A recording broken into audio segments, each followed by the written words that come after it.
السلام علیکم ورحمۃ اللہ۔ ایک مرتبہ پھر آپ کو رحمان رمضان ٹرانسمیشن افطار عامر کے ساتھ، اور اس وقت ہمارا جو پروگرام ہے وہ ہے ہمارے انبیاء۔ سیٹ پر ہمارے ساتھ تشریف فرما ہے مرزا اختیار بیگ صاحب، اور ماشاءاللہ ہمارے مہمان بھی آئے ہوئے ہیں۔ اژدہے کو آج ہم نے یہاں پر لپیٹ دیا ہے کیونکہ اژدہا بھوکا بہت ہے، 2 دن ہو گئے ہیں اور یہ میری طرف بڑے غور سے دیکھ رہا ہے۔ حضرت موسیٰ کے عصا سے اژدہا پیدا ہوا، یعنی ظاہر ہوا، اور اللہ تعالیٰ کے حکم سے۔ نہ تو عصا اژدہا بنا اور نہ ہی اس کی کوئی تخلیق اس وقت ہوئی تھی۔ یہ اللہ تعالیٰ کا یعنی نبی کا معجزہ تھا اور خدا کی قدرت تھی کہ جو سامری کے سارے سانپوں کو وہ کھا گیا۔ سانپ کا دشمن ہوتا ہے یہ، اسی لیے آپ نے بہت کم سنا ہوگا کہ اژدہے نے کسی انسان کو زیادہ نقصان پہنچایا ہو۔ ہاں، اگر یہ آپ کو لپیٹ لے تو پھر یہ نہیں چھوڑتا، آپ کی پسلیاں توڑ دے گا، لیکن یہ ڈستا نہیں ہے۔ اور جو سانپ ہوتے ہیں وہ ڈس لیتے ہیں۔ سانپ دھوکے باز ہوتے ہیں، دھوکہ دیتے ہیں، کیونکہ شیطان سانپ کے منہ میں ہی داخل ہو کر جنت میں گیا تھا، آدم علیہ السلام ان کو بہکانے کے لیے۔ لیکن ظاہر ہے کہ نبی بہکتے نہیں ہیں، نبی نہ بہکتے ہیں نہ بھٹکتے ہیں، یہ بھی اللہ کی مشیت ہے اور اجتہادی لغزشیں ہوتی ہیں جن کو ہمیں سمجھنا چاہیے۔ بہرحال حضرت موسیٰ علیہ السلام کا قصہ ناظرین کرام جاری و ساری ہے۔ جب موسیٰ علیہ السلام وہاں پہنچے ایک کنویں کے پاس، ہم نے کل افطار کی ٹرانسمیشن میں آپ کو بتایا تھا، تو 2 لڑکیاں بیٹھی ہوئی تھیں اور وہ کنویں سے پانی نکالنا چاہتی تھیں، لیکن کچھ لوگ آئے، انہوں نے پانی نکالا، پتھر رکھا اور وہ چلے گئے۔ حضرت موسیٰ نے ان کی مدد کی، پتھر ہٹایا، پانی نکال کر دیا، وہ لڑکیاں چلی گئیں۔ اب ان میں سے ایک لڑکی آئی ہے اور اس نے کہا ہے کہ میرے بابا آپ کو بلا رہے ہیں۔ جب موسیٰ علیہ السلام اس کے گھر پہنچے تو ایک بزرگ سے ملاقات ہوئی۔ جب بزرگ نے اپنا تعارف کرایا تو معلوم ہوا کہ یہ تو حضرت شعیب علیہ السلام ہیں، اور حضرت شعیب علیہ السلام نے حضرت موسیٰ علیہ السلام کو اپنے ہاں مہمان رکھا اور ان کے ساتھ کھانا کھایا۔ حضرت موسیٰ علیہ السلام نے فرمایا، میرے بزرگوں کی روایت یہ ہے کہ ہم نیکی کا بدلہ نہیں لیتے، میں نے تو صرف آپ کی بکریوں کو پانی پلایا تھا، آپ مجھے اپنے گھر رکھ رہے ہیں، یہ تو کوئی ایسا کام نہیں کہ اس کے بدلے میں آپ کے گھر کی روٹی کھاؤں۔ اس پر حضرت شعیب علیہ السلام کی بیٹی نے کہا کہ بابا انہیں اپنے ہاں ملازم رکھ لیں، یہ بہت طاقتور، شریف اور امین انسان ہے۔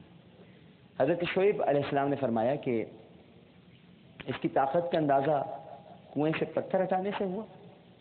چلو ٹھیک ہے، مگر تم یہ بتاؤ یہ کیسے کہہ سکتی ہو کہ یہ شریف اور امین ہے؟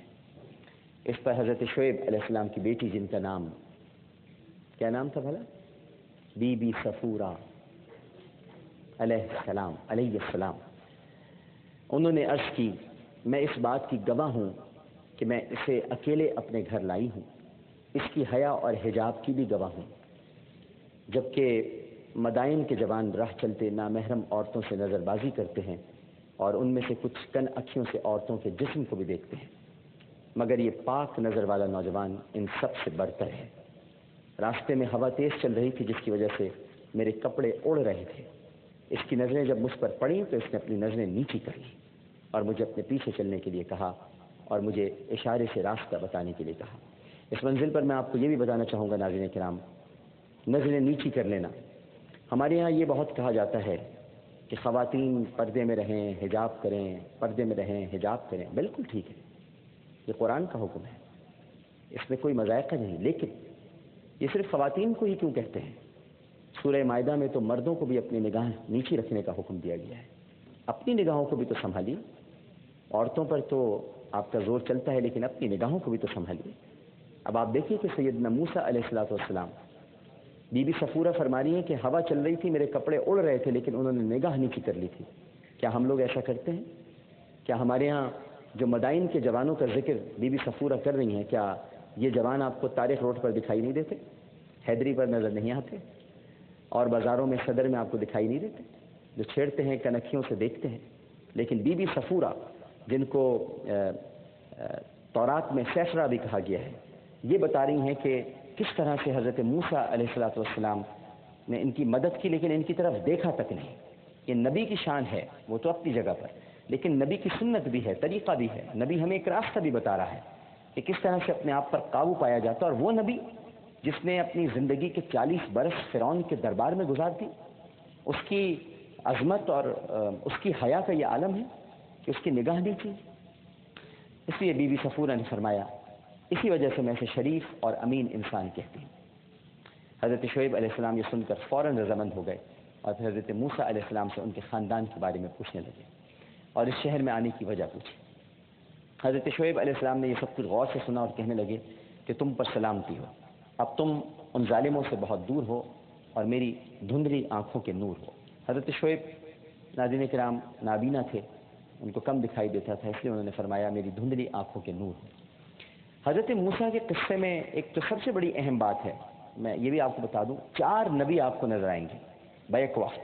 ایک تو حضرت موسیٰ علیہ السلام، ایک حضرت شعیب علیہ السلام، ایک حضرت ہارون علیہ السلام اور ایک حضرت یوشع بن نون علیہ السلام. یہ 4 نبی بیک وقت آپ کو اس پورے قصے میں دکھائی دیں گے. اور ساتھ ساتھ حضرت خضر علیہ السلام سے بھی آپ کی ملاقات ہوتی ہے، اور وہ ایک الگ واقعہ ہے جہاں پر 2 سمندر آپس میں ملتے ہیں. وہاں پر حضرت خضر، جن کو ہم لوگ خضر بھی کہتے ہیں لیکن صحیح تلفظ ہے حضرت خضر علیہ السلام، ان سے بھی آپ کی ملاقات ہوئی تھی. انہوں نے کہا کہ تم میری دھندلائی ہوئی آنکھوں کے نور ہو. اللہ نے میرے دل میں یہ خیال پیدا کیا ہے کہ میں اپنی بیٹی صفورہ کا نکاح تم سے کر دوں، اور اس کا حق مہر صرف یہ ہے کہ تم 8 سال تک میری بھیڑ بکریوں کی رکھوالی کرو، اور اگر 10 سال کر لو تو اور بھی اچھا ہے. حضرت موسیٰ علیہ السلام نے ان کی یہ بات مان لی اور ان کی بیٹی سے نکاح کر لیا. اس طرح حضرت موسیٰ علیہ السلام جس گھر کے لیے اجنبی تھے اس کے ایک فرد بن گئے. اب آگے کیا ہوا یہ ہم آپ کو بتائیں گے ناظرین کرام انشاءاللہ سحر کی ٹرانسمیشن میں. اور جب ہم آپ کو سحر کی ٹرانسمیشن میں آگے کا قصہ سنائیں گے تو پھر آپ جان لیں گے کہ اب حضرت شعیب علیہ السلام حضرت موسیٰ کے بارے میں کیا جان چکے ہیں. چھوٹا سا وقفے کے بعد جب ہم حاضر ہوں گے تمہارا پروگرام ہے چاہت رسول. السلام علیکم ورحمۃ اللہ.